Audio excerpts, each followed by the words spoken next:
The shroud completely inspires those who believe in it because we have to remember, Jesus left no physical trace of himself on earth. He wrote nothing. There's no archaeological evidence, actually, that he existed. I think we can be certain that this is the burial wrapping of Jesus. It's a pretty obvious fake. For hundreds of years, the Shroud of Turin has left scientists, theologians, and skeptics completely stumped.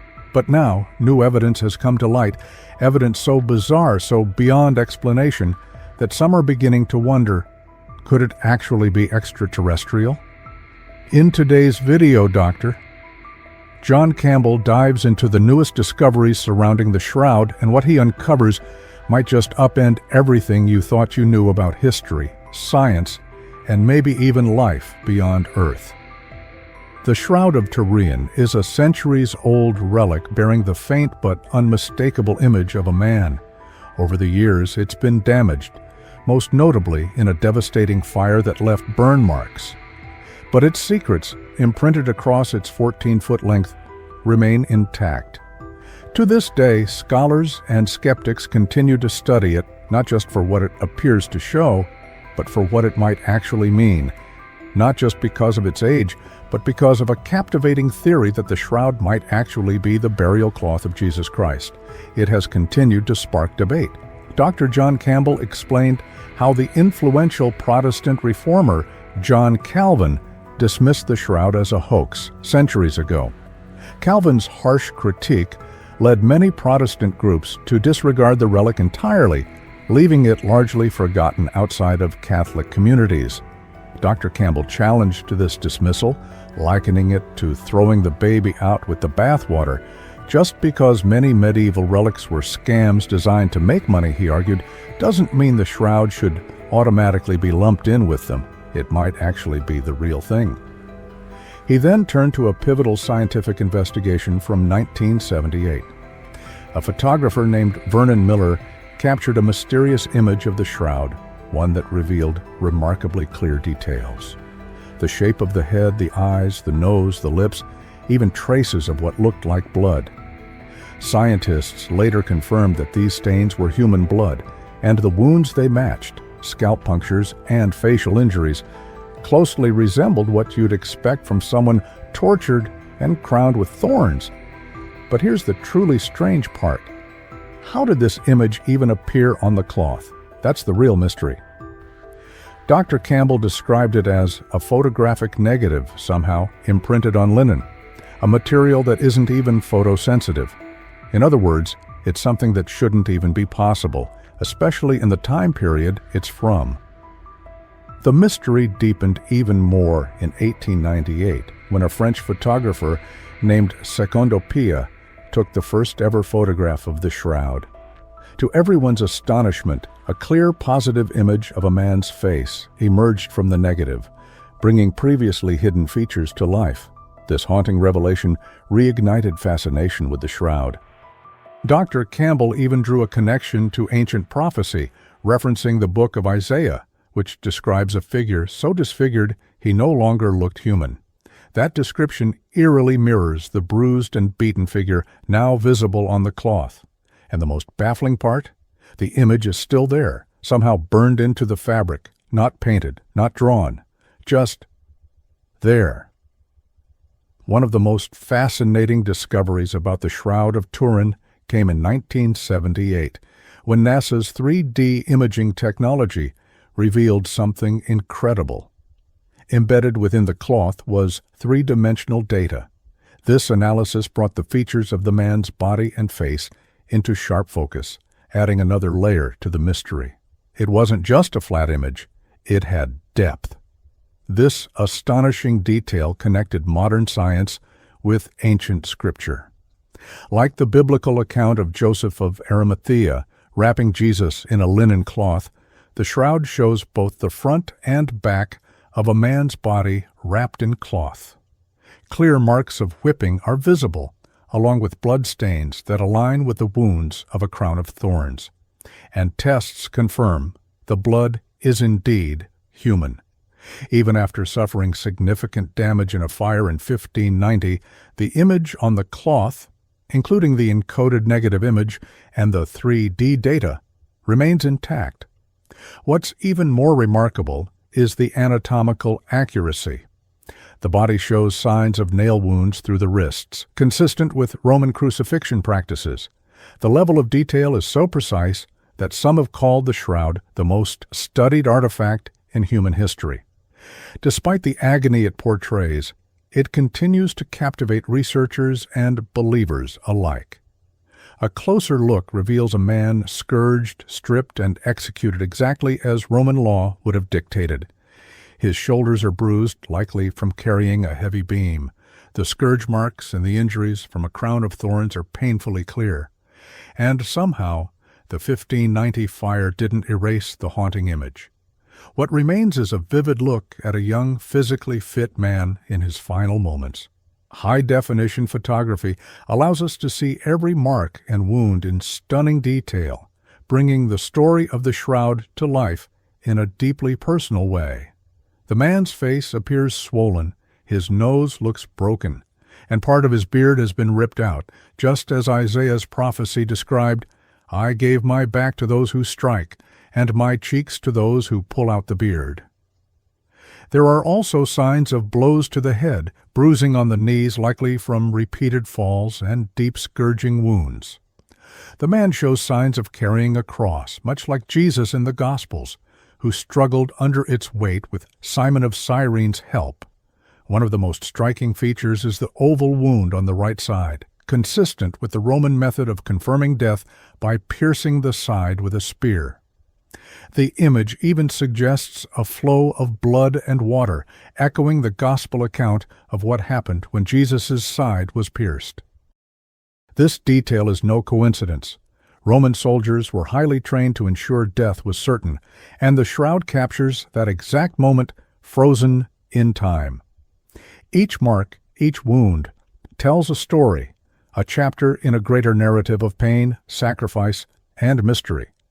The shroud doesn't just hold an image, it holds an echo of the past, possibly one of the most profound moments in human history. Now let's shift our focus to the shroud's fabric, the linen itself. During the 1978 investigation, researchers captured a 35mm color image of the cloth that revealed its plain weave pattern in striking detail. In the photo, you can even see faint yellow fibers just above the cloth's surface. What's remarkable is how superficial the image is. It only affects the outermost layer of the fibers, which are astonishingly thin, about 2 to 5 micrometers thick. To this day, we still don't know how the image got there. The 1978 Shroud of Turin research project team expected to find brushstrokes or signs of pigment, something to suggest it had been painted. But instead they found an incredibly realistic and anatomically accurate image, complete with visible signs of torture and execution. No paint, no dyes, no artistic technique, just a hauntingly detailed human form. So how could such an image be created with such precision without any tools or artistic methods? That's the mystery. Attempts to recreate the shroud using modern technology, even high-powered lasers, have failed. Scientists discovered that only the very surface of the fibers were discolored. Dip those fibers just beneath the surface, and they turn white again. This faint discoloration is what forms the image, something that has never been successfully replicated. This supports the idea that the shroud may be authentic, casting serious doubt on claims that it's just a clever medieval forgery.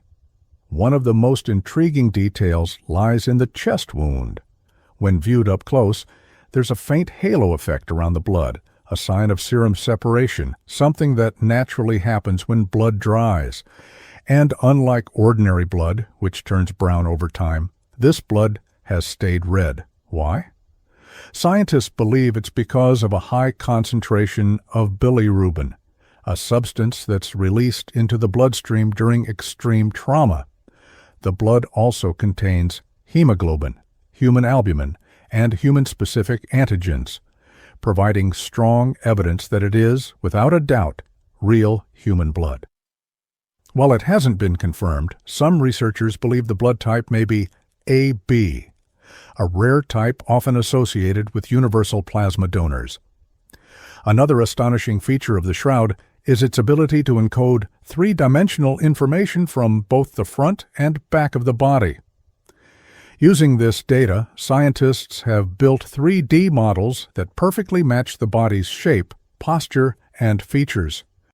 The image shows a body caught in its final moments, frozen in time by rigor mortis.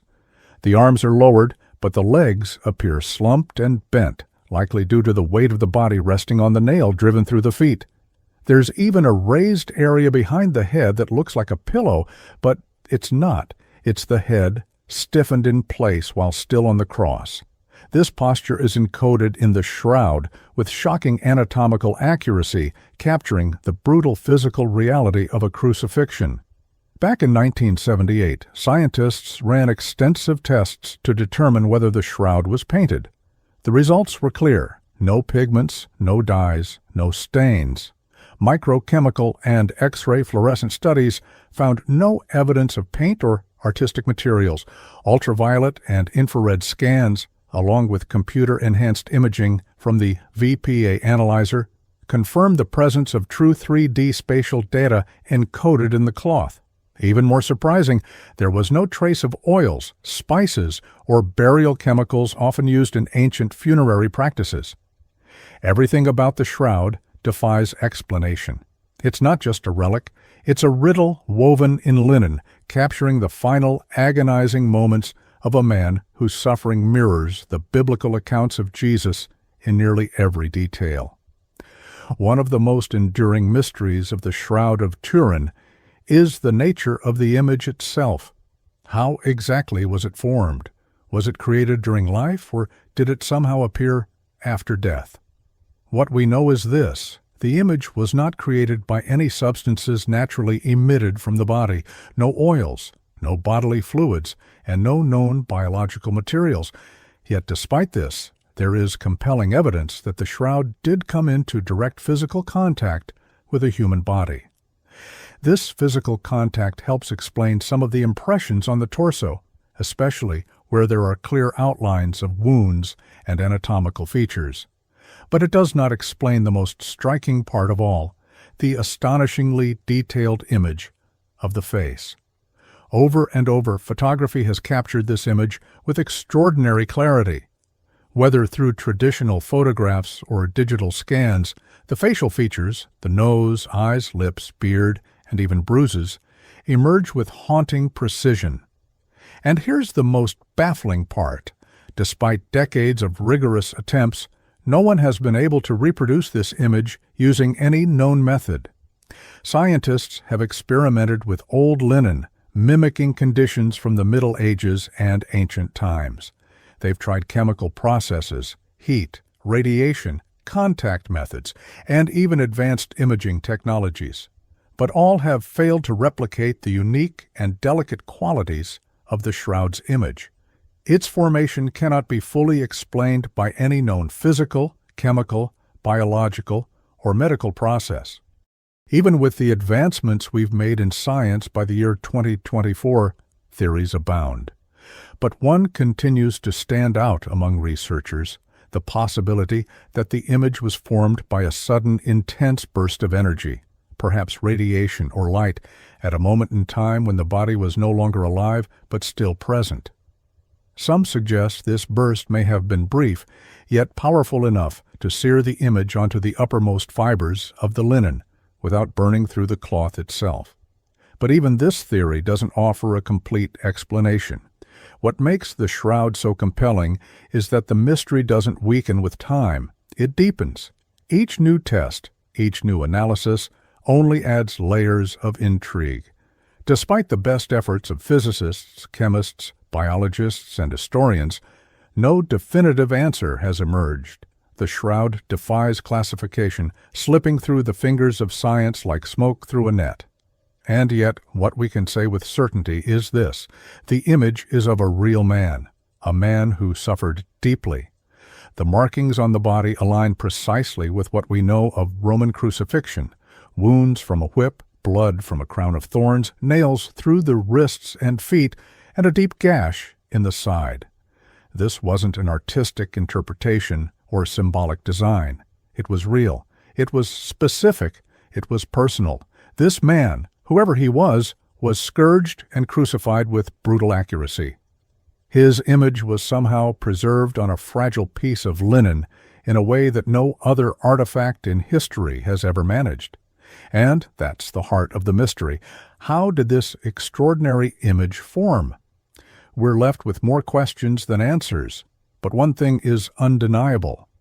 The Shroud of Turin continues to captivate scientists, theologians, historians, and seekers from all walks of life. It stands as a silent witness to an event lost in time, an enigma woven into linen, and a challenge to our understanding of what is possible.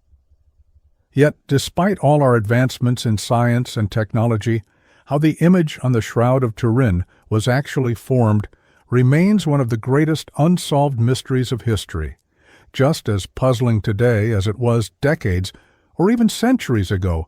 The Shroud continues to stir debate, fascination, and awe. For many, the mystery seemed to be settled back in 1988, when radiocarbon dating tests dated the cloth to somewhere between 1260 and 1390 AD. That conclusion led many to believe the Shroud was a clever medieval forgery, not an authentic relic from the time of Christ. But over time, that certainty began to fade. In 1988, radiocarbon dating suggested the Shroud of Turin was from the Middle Ages. But later studies uncovered a major flaw. The tested fabric came from a section likely repaired after a fire, mixing modern threads with ancient linen and skewing the results. Newer dating methods and textile analysis now point to a first-century origin, aligning the Shroud with the time of Jesus. Its weave matches ancient cloths found in places like Masada, Israel. The image itself is even more mysterious. It shows a man brutally scourged, crucified, and crowned with thorns. Medical experts confirm the wounds are anatomically accurate, consistent with Roman execution methods, details no medieval artist could have known. What's more, the image contains 3D information and functions as a photographic negative, technologies far beyond anything from the medieval era. Scientists still can't explain how it was made. Whether divine, natural, or unknown, the Shroud of Turin continues to challenge science, stir faith, and remain one of the greatest unsolved mysteries of all time.